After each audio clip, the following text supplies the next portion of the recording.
Le cheminement normal des choses aurait pu se poursuivre correctement, sans aucun plan rédempteur, et se réaliser si Adam n'avait pas chuté. Le dessein éternel se serait cependant réalisé, parce qu'il est entièrement et éternellement confié au Fils. Or, vu que l'homme y est inclus, Adam l'a été, Adam a chuté la race avec lui. Alors simplement pour compléter un plan dans les conseils de Dieu, un plan rédempteur devait être introduit, mais un plan développé ou projeté en raison de quelque chose qui allait de travers. Nous ne pouvons pas dire que la chute était normale, mais elle a occasionné un plan parfait, un plan merveilleux.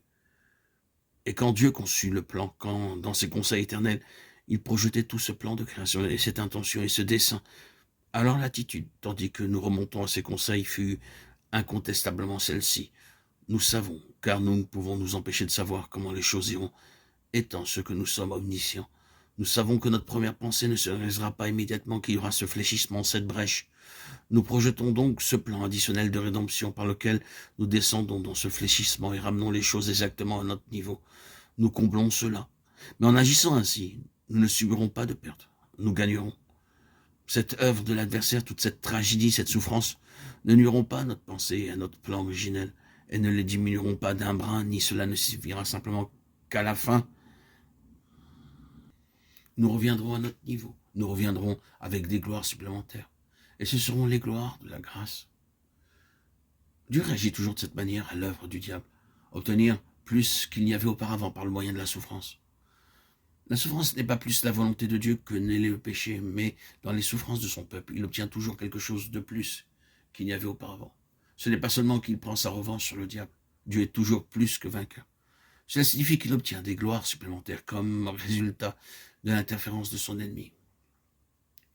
Quel que soit ce qui peut en être dit, il en est ainsi dans les détails de l'expérience individuelle.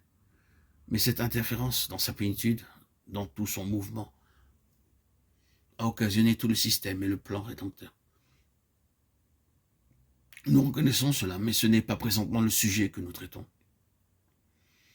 Si on était ainsi, nous parlerions des gloires de la rédemption.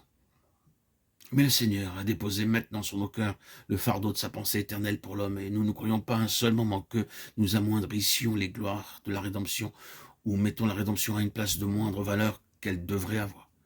S'il vous semble que nous l'écartons ou que nous la mettons à une place secondaire, ce n'est pas que nous lui attribuons moins de valeur qu'elle ne possède en réalité. À Dieu ne plaise. Comment pouvons-nous connaître Dieu dans quelque mesure que ce soit sans elle? Ce que nous avons en vue en même temps, c'est le Fils de Dieu. Ce n'est pas la rédemption, mais le Fils de Dieu.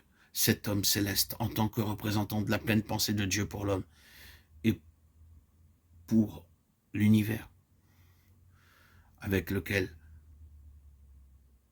nous avons affaire.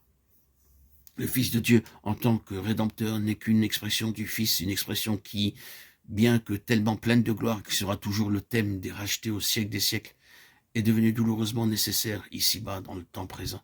Elle représente une tragédie.